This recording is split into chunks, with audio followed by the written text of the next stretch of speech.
ఎన్నో ఏళ్ల నాటి కళానేడు అయోధ్యలో శ్రీరాముని విగ్రహ ప్రతిష్టాపన యావత్ అఖండ భారతం హర్షధ్వనులతో ఆనందిస్తున్న వేళ. శాంతి కుమార్ బీజేపీ రాష్ట్ర కోశాధికారి మనతో పాటు కేంద్ర మాజీ మంత్రి జేడీ శీలం గారు ఉన్నారు. ఆయనతో మనతో సార్ శర్మిల గారు రాకపోతున్నారు. ఎలా ఉండబోతుంది ఆంధ్రప్రదేశ్ లో కాంగ్రెస్? బ్రహ్మాండంగా ఉంది. జోష్ చూస్తున్నారు కదా, ఇది కేవలం ఒక ట్రైలర్. ప్రతి మండలంలో, ప్రతి జిల్లాలో, అన్ని చోట్ల నియోజకవర్గాల్లో విపరీతమైనటువంటి జోష్ వచ్చింది. సో కాంగ్రెస్ పార్టీ బలపడుతుంది, చాలా సంతోషం. సో అందరూ కూడా ప్రజాస్వామ్యవాదులు, అంబేద్కర్ వాదులు, అదేవిధంగా రాజ్యాంగ పరిరక్షణ సమితి, అదేవిధంగా మేలుకు ఆంధ్రప్రదేశ్, సిపిఐ, సిపిఎం, ఇంకా చిన్న చిన్న పార్టీలు చాలా ఉన్నాయి. వారందరూ కూడా ఏదైతే ఇండియా కూటమి భారతదేశంలో ఉందో ఆంధ్రప్రదేశ్లో కూడా ఒక కూటమి నాటి ఏర్పాటు చేయాలని మేము గత 20-30 రోజులుగా ప్రయత్నం చేస్తున్నాం. షర్మిల గారి రాకతో మా అందరికీ కూడా కాంగ్రెస్ శ్రేణుల్లో ఉత్సాహం పెరిగింది.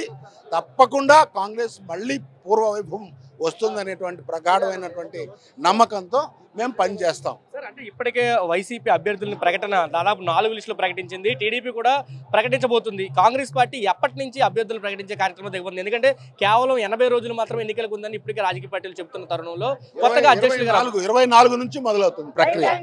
అంటే ఎటువంటి కార్యక్రమంతో ముందుకు వెళ్ళబోతుంది కాంగ్రెస్ పార్టీ?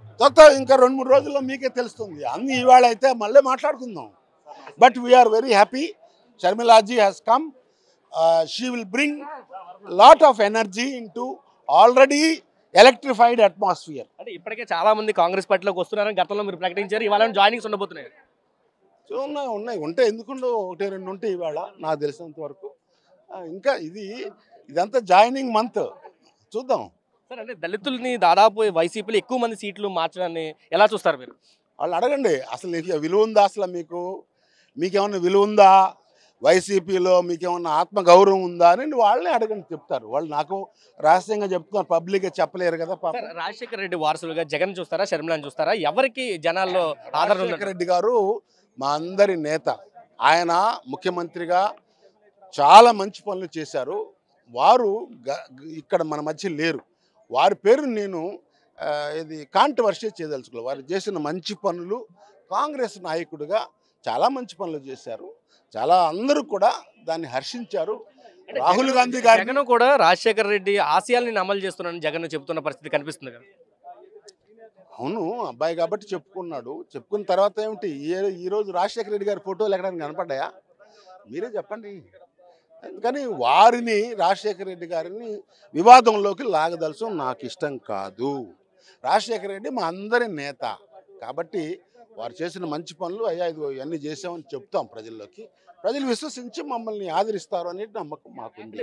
బీజేపీని ఎదుర్కోవడానికి ఆంధ్రప్రదేశ్లో ఎటువంటి కార్యాచరణతో మీరు ముందుకు వెళ్ళబోతున్నారు? బీజేపీ అసలు ఇక్కడ లేదండి. బీజేపీ 9.5 సంవత్సరాలు ఏం చేసింది ఒక్కడ చేసిందని చెప్పానండి. ఇప్పుడు తెలుగుదేశం పాలించింది, వైసీపీ ఉన్నారు. వాళ్ళిద్దరే కదా ఉంది. ఎందుకు పోలవరం కట్టలేదో చెప్పాలండి ప్రజలకు. చాలా కారణాలు ఉంటాయి ఎందుకు కట్టలేదు. అమరావతి ఏమైంది, అమరావతి దుర్దశ ఎందుకు, వాళ్ళే చెప్పాలి కదా, మేము కాదుగా చెప్పేది. తర్వాత ప్రత్యేక హోదా ఏమైంది, తర్వాత విశాఖపట్నం స్టీల్ ప్లాంట్ ఉంటుందా లేదా అని ప్రజల్లో చాలా డౌట్స్ ఉన్నాయి కదా. వీటన్నిటికి కారణం మీరు ముగ్గురే చెప్పాలి కదా, నేను చెప్పట్లా. మీరు తప్పు చేశారు నేను అట్లా. ప్రజలు అడుగుతున్నారు ఏందా మీరు సాధించింది అని. మళ్ళీ 5 ఏళ్ళు ఇంతే చేస్తారా మీరు? అందుకని ఎవరైతే బీజేపీకి ఓటేస్తారో అనుకుంటారో వాళ్ళకి లేదు. తర్వాత బీజేపీతో ఎవరైతే మైత్రి కడతారో వాళ్ళకు కూడా ఆ షాకు, బీజేపీ మీద నుండి అపవాదు వాళ్ళకు కూడా పాకుతుంది. కాబట్టి బీజేపీకి వ్యతిరేకంగా పనిచేసే వారితో కలిసి కాంగ్రెస్ జట్టు కట్టబోతుంది. కర్ణాటక, తెలంగాణలో కూడా 6 గ్యారెంటీలు అక్కడ అధికారంలో తీసుకురావడానికి ప్రధానమైన పాత్ర పోషించి ఆంధ్రప్రదేశ్లో అటువంటి గ్యారెంటీలను ఇవ్వబోతుందా కాంగ్రెస్? మేమందరం కూర్చొని, మా అధ్యక్షురాలు మేమందరం కూర్చొని మాట్లాడి ముందుకు వస్తాం. ఇవాళే కాదు, ఇవాళ ప్రారంభం. ఇక మొదలవుతుంది ఈ కాంగ్రెస్ హవా. ఇప్పుడు ఎక్కడ ఏ హవా లేదు, ఉన్నది కాంగ్రెస్ హవా. ఇదే చెప్తున్నారు, కాంగ్రెస్ హవా ఆంధ్రప్రదేశ్ లో ప్రారంభం కాబోతుందంటూ జేడీ శీలం చెప్తున్న పరిస్థితి కనిపిస్తుంది. రాజశేఖర రెడ్డి ఆశయాలను ముందుకు తీసుకెళ్లడంలో కాంగ్రెస్ పార్టీ క్రియాశీలకంగా ఉండిపోతుంది. షర్మిల పాత్ర దాంట్లో చాలా కీలకంగా ఉండబోతుంది. ఈ రోజు మొదటి రోజు కాబట్టి ఇక్కడి నుంచి కాంగ్రెస్ డే స్టార్ట్ అవబోతుంది. ఖచ్చితంగా ఎన్నికల్లో కాంగ్రెస్ మార్క్ అయితే చూపిస్తామని జేడీ శీలం చెప్తున్నారు. కెమెరా పర్సన్ నానితో కలిసి సురేంద్ర RTV విజయవాడ. మరిన్ని వీడియోస్ కోసం ఛానల్ ని సబ్స్క్రైబ్ చేయండి. లేటెస్ట్ అప్డేట్స్ కోసం వాట్సాప్ ఛానల్ ని ఫాలో చేయండి. అండ్ లింక్ డిస్క్రిప్షన్ లో ఉంది.